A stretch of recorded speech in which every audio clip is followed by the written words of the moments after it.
Hello, everyone. Welcome to the show. It's another great edition of Bring It in the House podcast show where we spotlight musicians, entertainers, artists, and leaders. Of course, I'm your host, Millie Mills, and we're celebrating for the entire month of July our 4-year anniversary. We've been doing this thing since 2020 when COVID hit, and it's just a blessing that we're still around, and we thank you so much. I'm excited because our guest here tonight is extremely talented.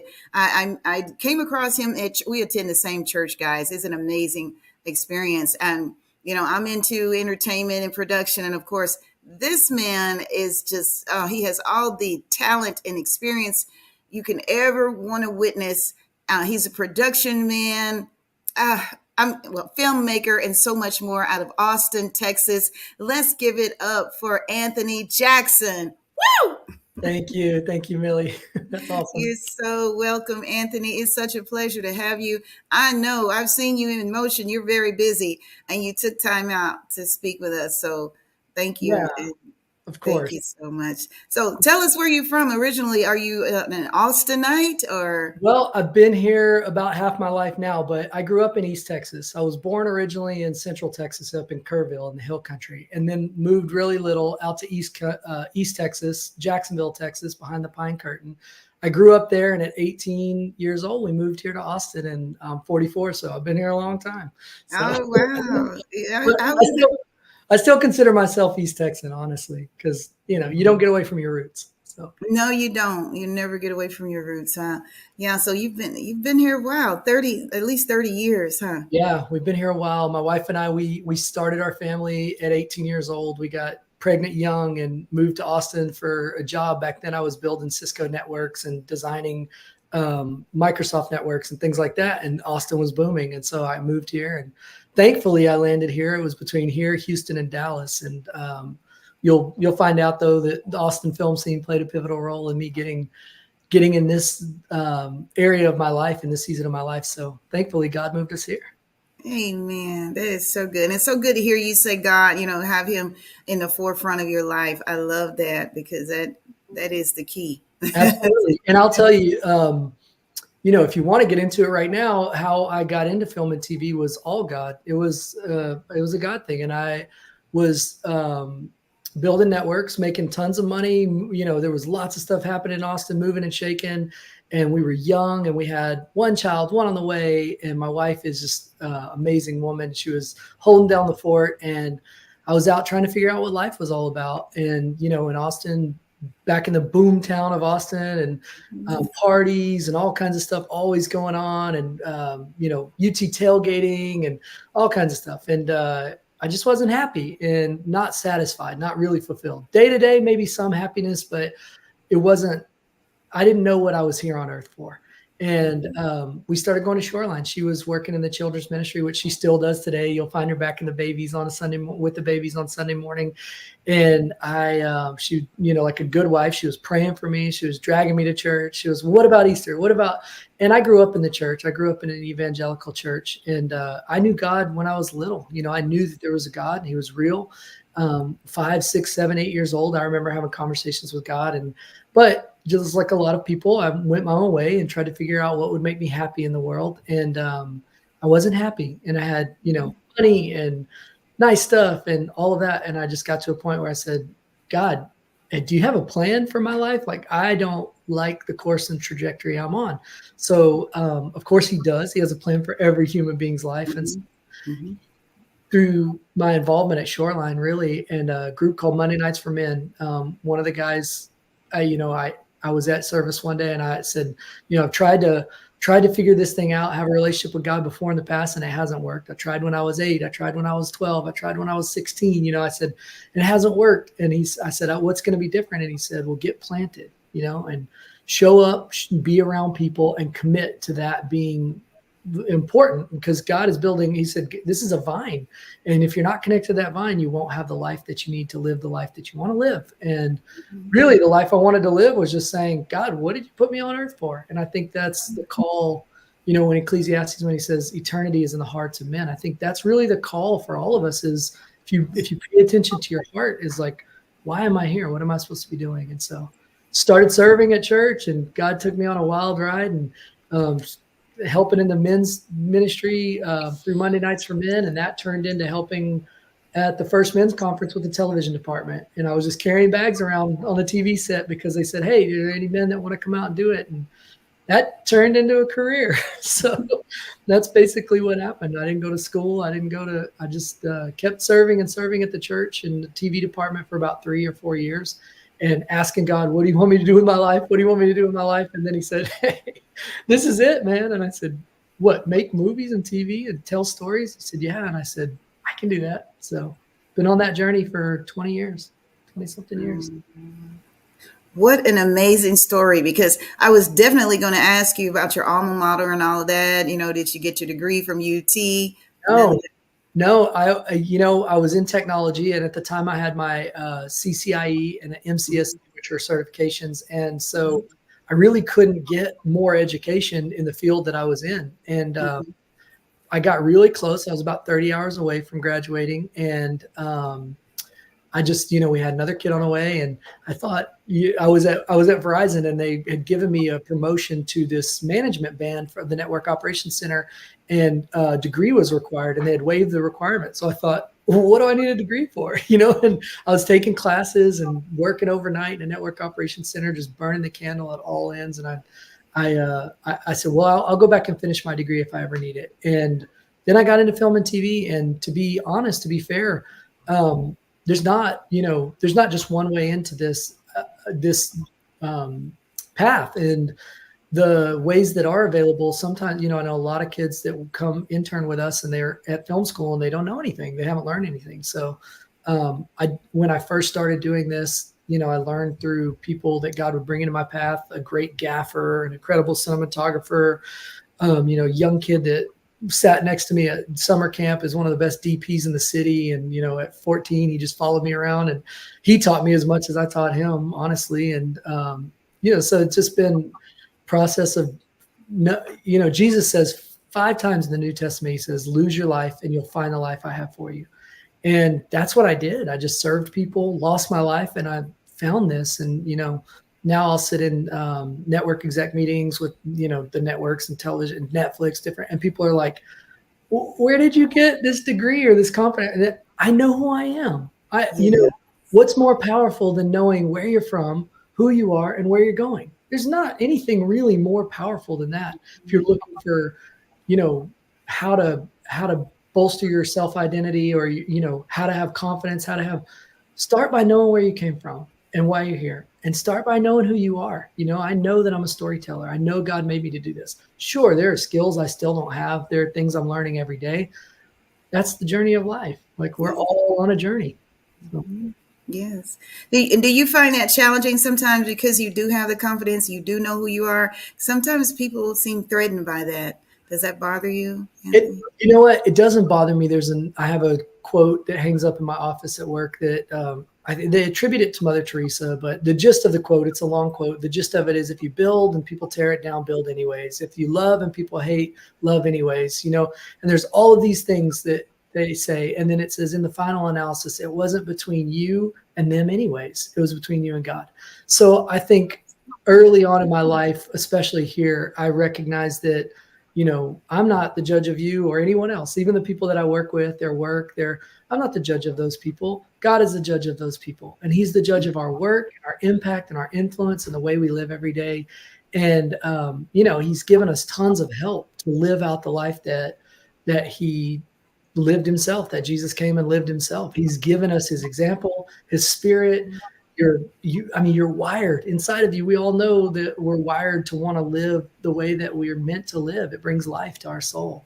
To give is actually better than receiving, right? And if you ever participate in giving, and every fiber of your being. So I think it's not difficult. And the difficult thing I have found is taking your eyes off of other people, putting your eyes on God. And every time that you get your eyes off, well, what do these people think about this show? What are these? And just say, God, is this movie, is this script, is this show, is this story, is this what I am supposed to be doing? And when he says yes, all the rest is just like all the other Bible stories. And if you read David and you read Joseph and you read Joshua, I'm trying to think of some of my favorites, and Peter and Paul and all these guys, their stories are crazy, and it's like, it looks like they're going backwards, and then it all turns out forward, right? And so much further along in the story, it's like the old Candyland game we used to play, right?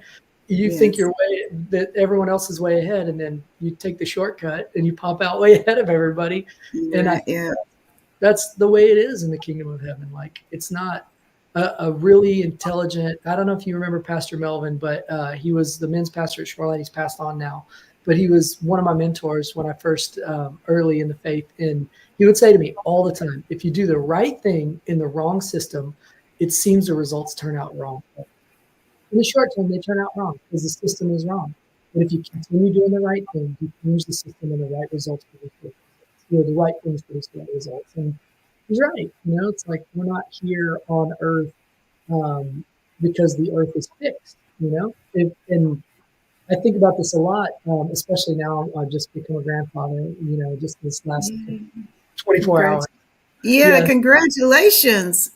But I'm in there, and I captured this incredible, beautiful moment that I hope everybody on the planet gets to experience at some point in their life. But when they first, my daughter gave birth and was in labor for so many hours, such a hard thing. She was falling asleep during labor. I mean, she was just spent. It was, and a woman, we have no clue as men what women go through to bring a life into the world. And even when you experience it, and I have 6 children of my own.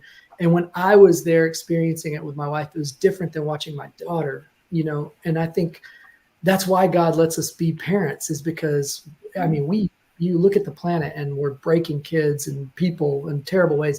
But what we are getting to do also is experience the same thing that God feels for us, like where he's able to sit back. And there were a lot of times in those moments where I would like, oh man, I wish I could take the pain, but I knew the joy that was coming. So I'm sitting back with this huge smile on my face, and everyone is, like, oh, poor Peyton, don't you? I'm like, no, because I know that what Jesus says in Matthew is true, that a woman faces intense pain when her time has come, when she's birthing that baby. But immediately that anguish is replaced by an immense joy when she brings a life into the world.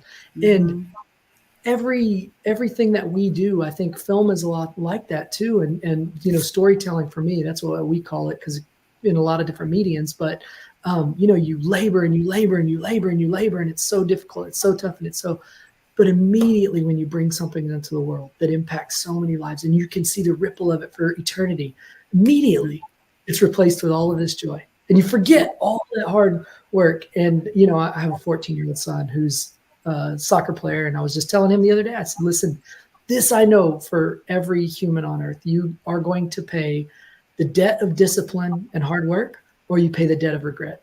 Both, you're going to pay one or the other. So you decide, do you want a painful success or a painful failure? And not failure in the sense like we all fail every day. That's how we move forward, right? Yes. But failure in the sense that you didn't try, or failure in the sense that you wouldn't pay the price. You didn't want to follow that leading. And so, but this moment that I was telling you about, they put the baby on my daughter, and they waited. They were brave souls. They waited to find out if it was a boy or a girl. So no one in the room, they throw the baby up there, and she's so exhausted. She's, oh my gosh, she's loving this baby for the first time. And she picks this baby up and looks, and they had a boy's name picked out. She thought it would be a boy, and she says, baby Milo, and she starts crying, and it's this emotion. I've watched it probably 100 times because I was filming, some of the birds. Yeah. And it's just so much pure human emotion, such a beautiful, pure human emotion that you can't, filter. You can't, it's just so strong. It's so overwhelming. It's like such a holy moment, when people ask me as a filmmaker, especially because there's a lot of people that don't, have given up on religion, have given up on the idea of God, in our business. And will ask me like, what if I could prove to you that there was no God? I say, well, you definitely probably could. From, you guys are persuasive. You got all these arguments, but you can't take away these holy moments. And amazing moments where that it's something so much more than human. There's something so deep and so spiritual, something like C.S. Lewis in The Lion, the Witch, and the Wardrobe, he called it the deep magic, right? That there's something that binds us to the rest of the fiber of everything else, and it's so much more than physical. And in those moments, you feel it, you experience it. I don't know. For me, that's enough. It's like I can't how can I deny every fiber of my being and say, oh, well, logically I could come to a place where there's no God, when every fiber of my being screams out that we're here for a purpose and that Yeah, there somebody definitely all that is a joy. good. Yeah, there's definitely a God. Yeah. For sure. So, Yes. I'm so glad you got a chance to experience that, seeing you holding your grandchild. It's a girl though, right? a little boy, baby A Milo. boy. He's a little Baby boy. Milo. Okay, okay. So she Yeah. was on point when she said that. Okay. He has said it from the beginning, and they didn't even have a girl's name. And we're like, hey, I mean, you don't tell mama nothing. No, like I've learned that. Like, I don't care whose mama it is, you don't tell mama nothing. If mama's wrong, she'll find out on her own. She does not need your help finding out she's wrong or right. So. I know that feeling so well. I was there when my granddaughter was born, so I definitely can relate to you on that. It's just one of those miraculous moments that words you can't really describe it. I mean, so holy. And Mhm. there's been other moments in my life that I equate to those. I kind of have this like list of it's an incredible musician, Skip Downey, Christopher Downey. We call him Skip, but he's amazing, and he would always capture those moments so beautifully, like a summer camp in the middle of the woods with 300 kids and Jesus, and things, just those moments in life where you just know you're like, it may not make sense to anybody else, but Yes, yeah. God's right here with me. And that, I think, is the neat thing about Christianity. It's not even about Christianity, because I'm not a religious person. It's a relational thing, and that's what's so beautiful about it is I'm not going to set out and try to tell you all of the reasons why you should do anything in your life, because you have your own. The beautiful thing about life is you have your own free will and your own choice. All I can tell you is these moments that happen to me are so intimate, so personal, that I make a choice, that I've made a decision, that I know a truth.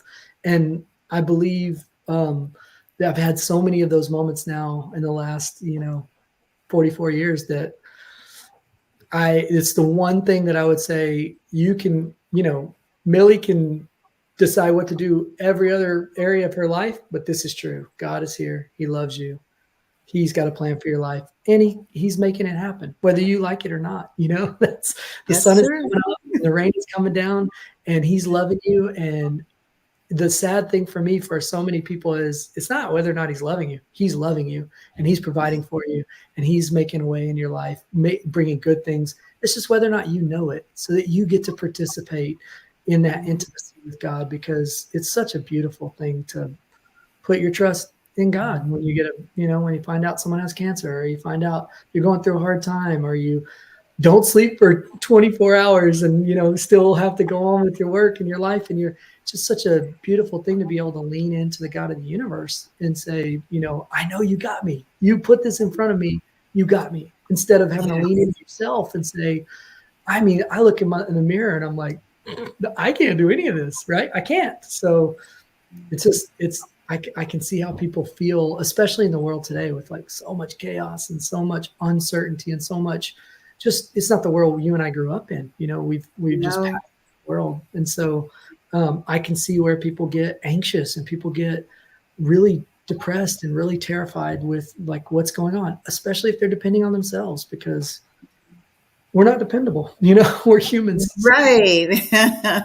Yeah, we're infallible, all of that. So yeah. I like the song that we sing in church from time to time. God has a good plans He has for good me. plans for you. And it's, I feel when you just said it, I feel the chills of the Spirit of God. It's like, he's got good plans for you. And it may not seem like it. If you read any of the Bible stories, the Bible stories, your life is a Bible story. My life is a Bible story. The Bible stories, they're not just there because they're the only people like that. They're there because it's enough stories that you can look at those stories and say, that's my story, and part of that's my story, and part of that's my story. But all of those stories are, Joseph sitting in a prison after doing the right thing. His brothers sold him into slavery. He's doing the right thing at Potiphar's house and he gets kicked into a prison. He's doing the right thing in the prison and telling somebody his dream and he gets stuck there longer. Like doing the right thing, doing the right thing, doing the right thing, and just constant trouble and struggle and strife. And then bam, well, we always say like prison to the palace, right? Like TD Jakes thing, Yeah. prison to the palace. But Yeah. that's our life. Is like we are, we're here struggling and planting seeds and watching those seeds grow. And then when that harvest comes, a lot like my daughter was doing in labor, like she was at the very end. I'm telling you, she made it to the very end of herself. Like she had no more. If the baby didn't come on that push, she was falling asleep in the middle of, she would push, she would be, and then she would push, and then she would be, no more left. But God knew exactly how much she had. And in a moment, in just an instant, he turned all of that anguish into pure joy. And that's what he does for all of us. If you hang around long enough, you're going to see the end and it's going to be awesome. And you're going to say, Millie, Anthony, you guys were right. He's got good plans. So. He does. He definitely does. Just like, and speaking of plans, I mean, your company, P&R Creatives, wow, that thing really took off. So just tell us a little bit about how it all started with you and your sister, right? That's right. My older sister, my older bossier know-it-all sister, which I love very much, but she's 5 years older than me. And she was shot out of into the world like an arrow at a target. Like she is a heat-sinking missile every day. She's just, and I love it. And I don't think there's many people on earth who accomplish as much every day as Jenna does. And but I was at Shoreline and the director left and they said, hey, Pastor Earl, I don't know if you remember Pastor Earl McClellan, he's got Shoreline Dallas now, and he came and said, hey, I think you're supposed to lead the TV department. I said, you realize I'm like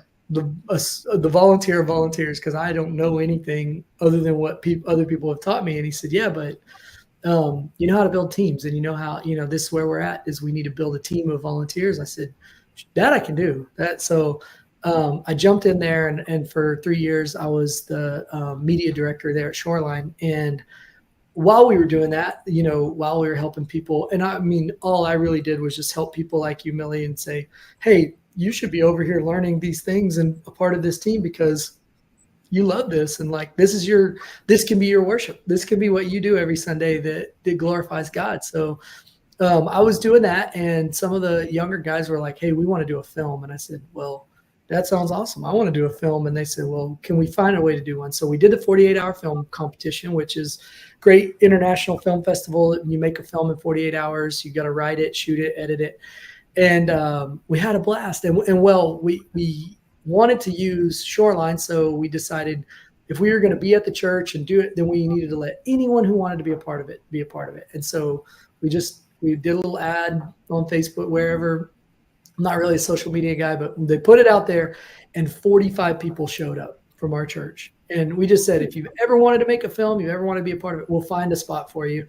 But here's the thing. We're all going to pay $15 and we're all going to own this. It's not going to be a me or a him it's going to be all of our film. And so we did, and we raised the budget to do a short film through 45 people showing up.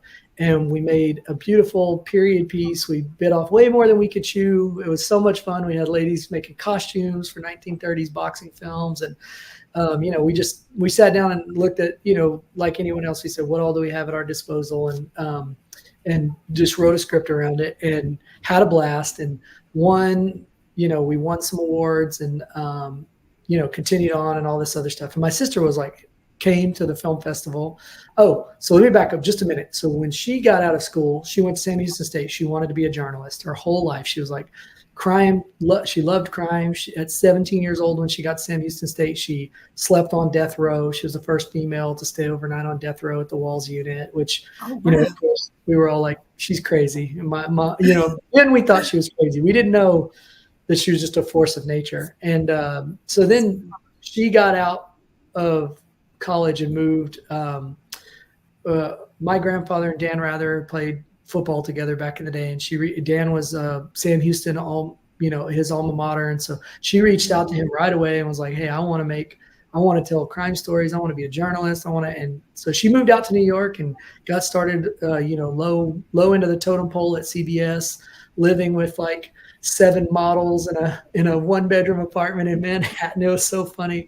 The stories of, like no one had beds, and they would just like trade beds every week. You'd have a bed, and sometimes you wouldn't. You just sleep at work or do whatever. And so she did that. And for 20 years, she made 48 Hours Mysteries shows and became a producer. And she still does. We still do a lot of work with 48 Hours Mysteries because it's in her heart and she loves it and she's so good at it.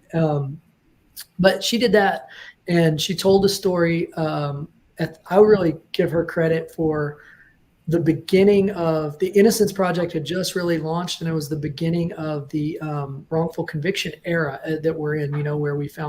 Where we've seen so many people that are overly charged or wrongfully convicted. And there was a African American gentleman, Anthony Graves, and he had been in prison 19 years, and she latched onto the story. And I really, in my heart, it was like the domino that fell for her to really see who God was, and become acquainted with him. But, back then I remember her telling me, the networks don't care. They don't, he's Black and they don't care. And nobody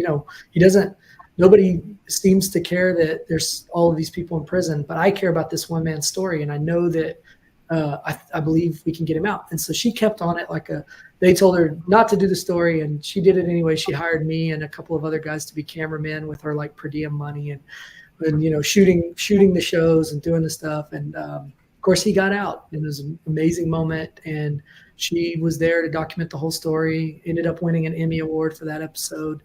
And it just changed her life. She really had a huge conviction after that she wanted to tell stories that she cared about, that mattered to her, without someone else being able to say no, this or that, and that she wanted to move back to Texas. That was where the stories were. And she wanted to be around family. Didn't have kids at the time. And so she was, getting to that point of her life too. And so really beautiful. And so one day she called me up, and after we did a couple of years of film festival, and I was like, I don't want to do a production company. I don't want to do, I'm happy. I'm here at Shoreline. I'm doing the Lord's work. I'm happy. And God really started to, do some things, work in my life too, and just remind me that all of the people who were sitting in the walls of a church, other people had gone to them and preached the gospel and had shared their lives and shared stories. And I think, to me, that's really the way that we change each other, is the stories that we live. And it says that in Revelations 11, it says, we overcome Satan by the blood of the Lamb. That's what Jesus did on the cross, and the word of our testimony. Those are the stories that we live. So you take those two things together, and they cut through all the noise of what Satan's trying to do in the world, and really allow people to see the truth. And so that's always kind of been the passion for me for storytelling. And Jenna was like, well, we're starting a production company, and P&R is her twins that were born, Parker and Reese.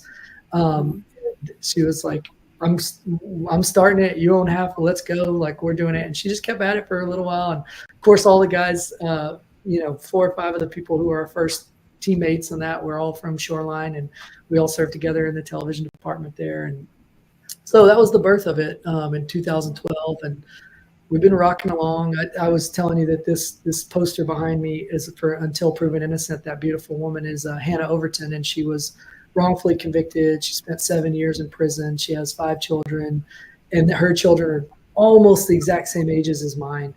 And it was just like such a neat, meeting. We met them after she was in prison, and the media really had a role to play for putting her in prison locally there in Corpus. So they didn't trust the media. We met through a pastor here in Austin that was one of the sister churches of their church, and just a really beautiful story. But, my family and I, we got to grow up with them, with their mom in prison, and go spend Christmases there with them, waiting for her to come home. And, just a roller coaster. If you've ever had anyone that's on that side of the bars and that side of the court system, just a roller coaster of emotions of, she's coming home for Thanksgiving. No, she's coming home for Christmas. No. And just the games that are played and all that. But the film Until Proven Innocent ended up being an incredible film. And we really made it in an effort to put pressure on the courts to do something. And what we didn't know was that God was going to take it and use it. Hannah has built an amazing ministry. I remember we had a screening of Until Proven Innocent, and the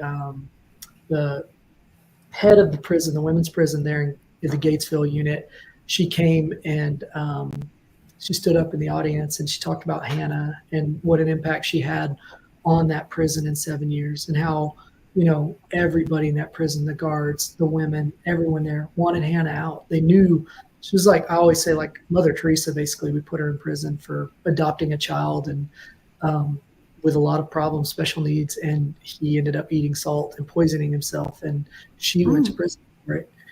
Terrible to lose a child, and then she would birth the child. She was 6 months pregnant at the time, so she birthed the baby that she got to hand off to her, husband and mom, and go to prison. And so, but she never doubted the goodness of God. And the film, there's just some scenes in there that are going to make me cry if I talk about them, but where she just, when she found out she was going back to get a retrial and leaving prison, she was suffering. We went to interview her thinking that she would be overwhelmed with joy, which she was. She was also filled with anguish and pain for all of the people that she had to leave behind in prison, all of the women, the people that, cared about her, and she cared about them and depended on her. And so that the warden of the prison, she came and said, I'm telling you, 2 weeks later, Hannah's the only person I've ever seen walk right back through those doors and come back to her ladies. And she said, and so now she has this beautiful ministry, Sendeo, her and her husband, and they take care of women in prison, and they help to get AC units. They've helped. They just do so much. And she has used this film to raise money and raise awareness, and she's gone all over the world.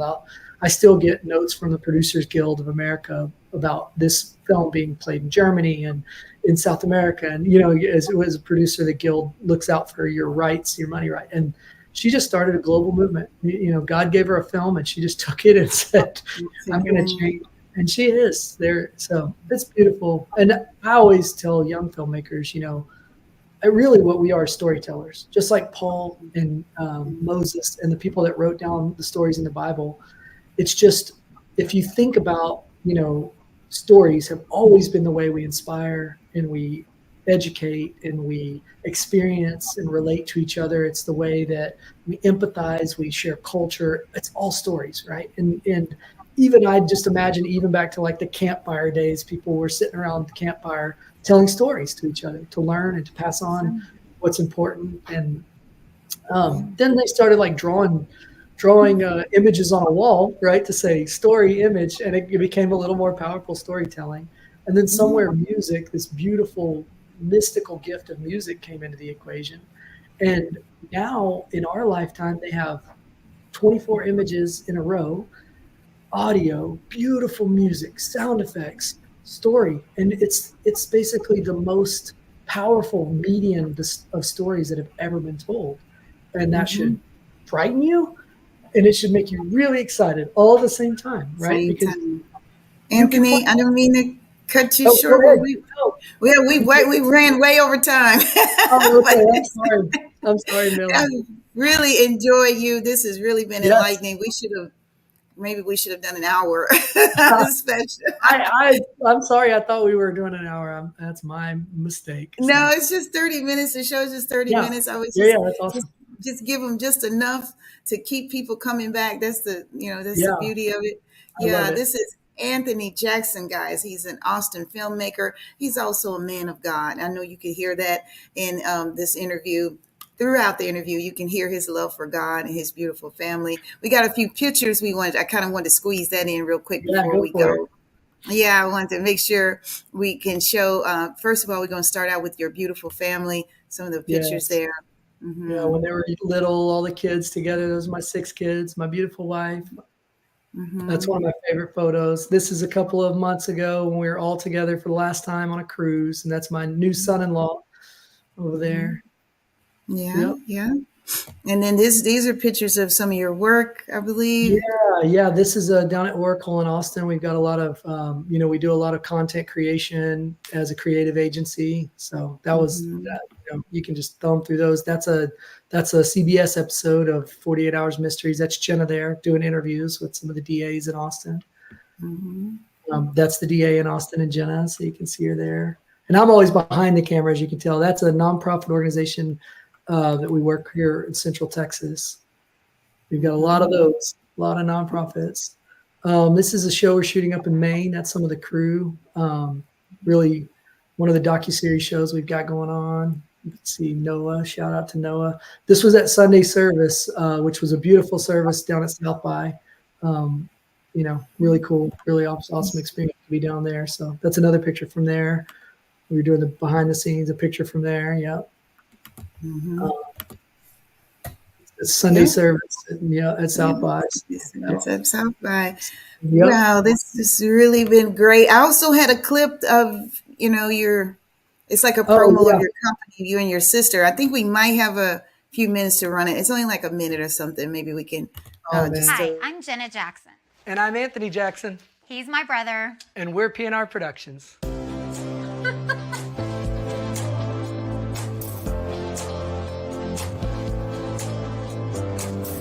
We both grew up in East Texas, but the second I left college, I moved to New York City to follow my dreams.